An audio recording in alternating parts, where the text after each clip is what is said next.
Salutare, visitor, and welcome to this sacred site.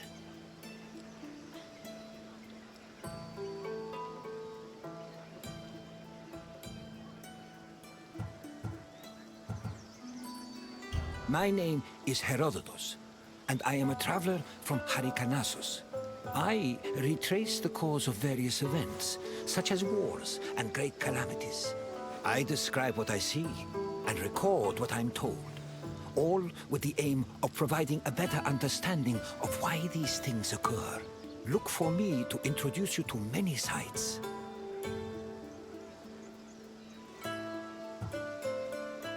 Delphi is an amazing place to visit if you're looking for information. I've come here on several occasions in search of answers to some particularly puzzling questions, and sometimes I even found them. This is Delphi, home of the renowned oracle. Greeks considered it the navel of the world. Pilgrims and kings journeyed here from all over Greece and beyond, seeking advice from Apollo through the voice of his interpreter, Pythia. During your visit, you will experience the sanctuary through a pilgrim's eye and discover how important oracles and prophecies were to the people of Greece. Now, go off and begin your pilgrimage. I will be waiting for you at the end of your visit.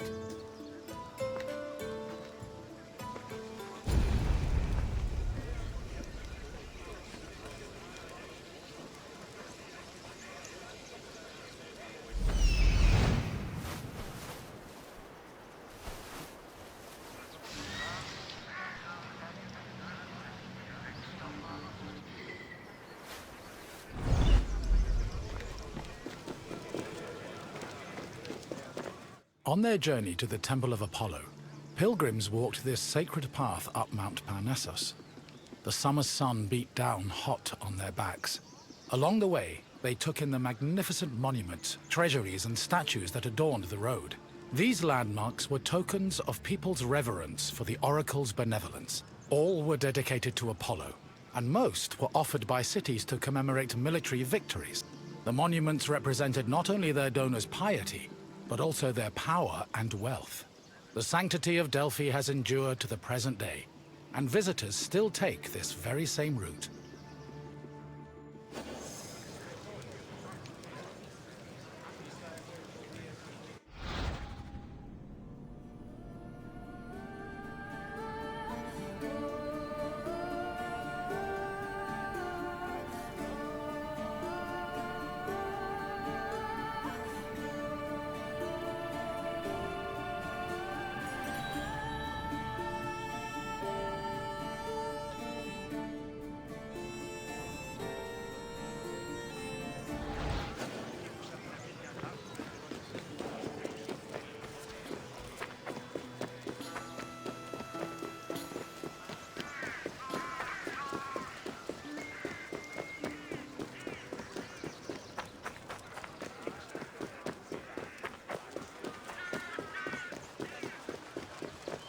One of the most impressive dedications to Apollo came from the Cnidians, a Greek population that colonized the island of Lipari, north of Sicily. The story behind this dedication is notable.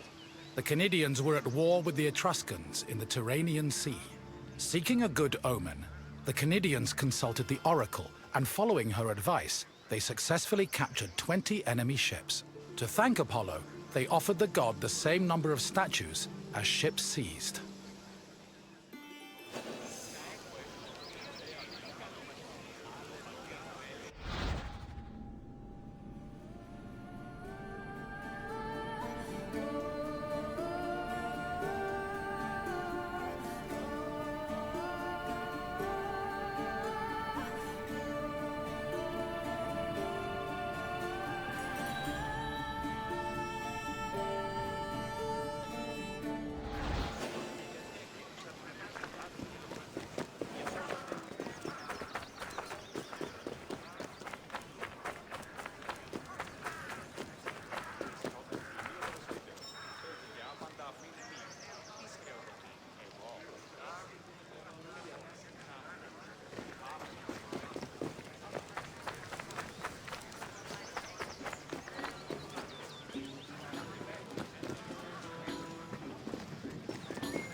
Next to the Naxian Sphinx stood a simple structure to display offerings from the Athenians, most of which were spoils of war. In particular, these offerings, called ex-votos, were prows of sunken Persian ships.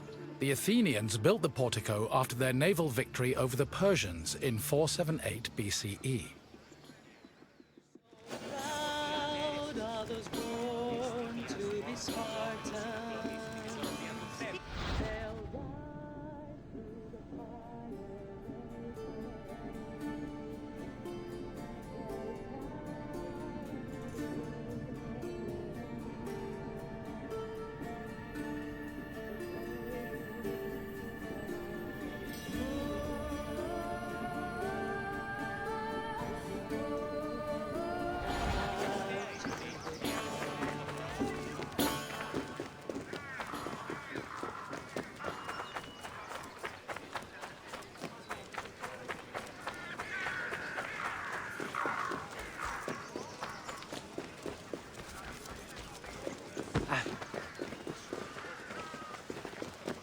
Once arriving before the temple, pilgrims wishing to consult the oracle had to first pay a tax. This tax gave them the initial right to approach the altar of Apollo and make an animal sacrifice to the god.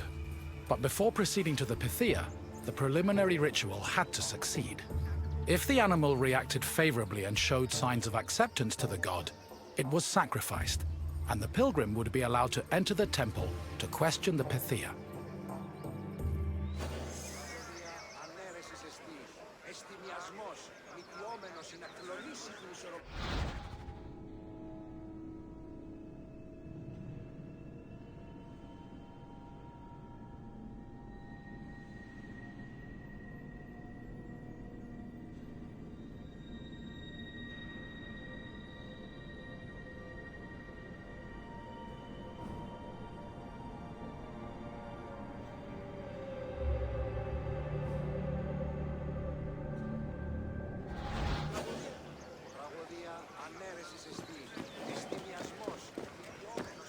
At last, we arrive at the Temple of Apollo, where the oracle relayed her prophecies. The temple was the final destination of those seeking an audience with the Pythia, and its appearance matched the majesty of its purpose. Atop its imposing columns, the structure's pediments displayed famous mythological scenes, sculpted by the renowned Greek artist Antenor. But as grand as the temple looked from the outside, it paled in comparison with what happened within.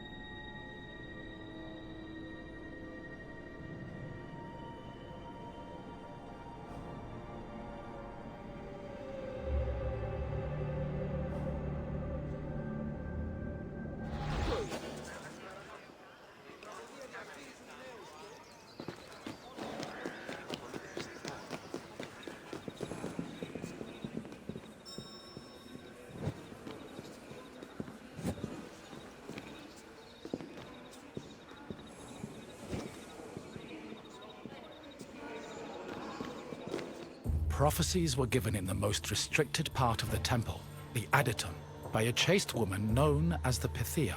Before delivering prophecies, she first purified herself with water, then burned laurel leaves and barley flour to begin the ritual. Finally, while seated on a tripod surrounded by offerings, the Pythia delivered Apollo's messages. Her words were often strange and indecipherable, and required further interpretation by the temple's priests. Despite much research, the exact causes of the oracle's behavior while prophesying are debated to this day.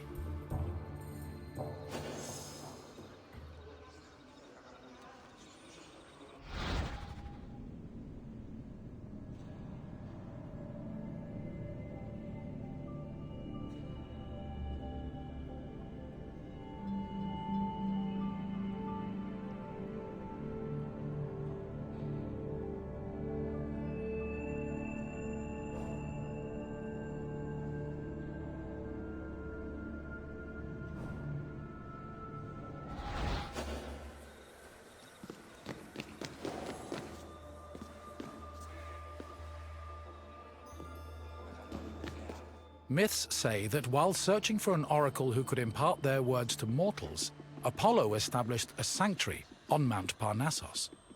Apollo took over this site by slaying its sinister guardian, the snake-like Python. Πολυπίστη βασίλεια, ω, εολόμορφε και αγιοτάτη.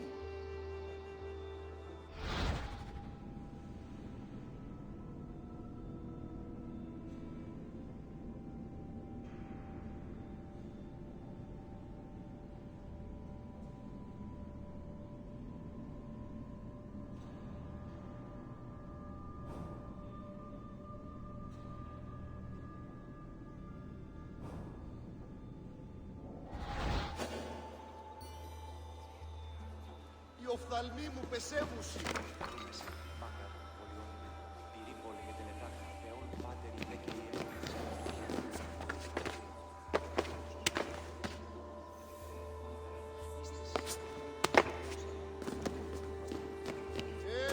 Τι γίνεται?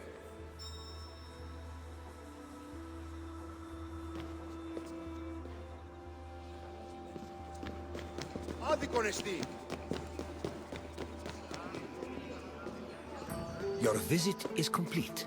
I hope you now understand how important this sanctuary was, and how it affected the lives of people both in the Greek world and beyond its borders. To be honest, I could speak about Delphi all day. But what would you like to do now?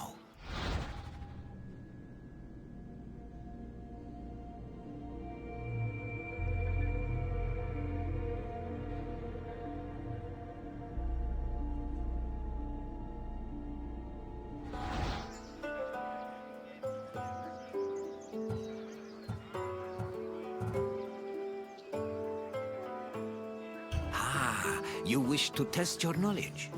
Let's begin with a simple question. What did the oracle use to purify herself before her predictions?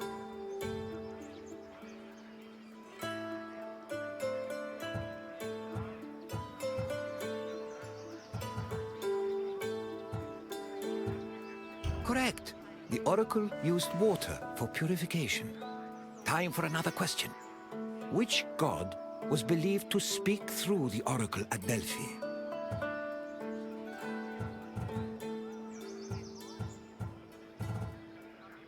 Yes, the oracle allegedly spoke the words of Apollo, which were then interpreted by priests. One final question for you. Delphi is situated on which mountain?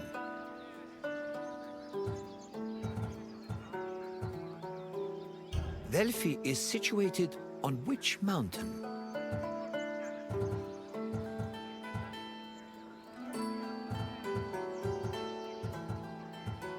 Correct.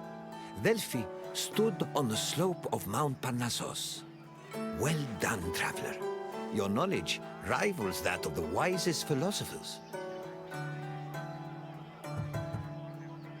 As you wish. It has been a pleasure sharing Delphi with you.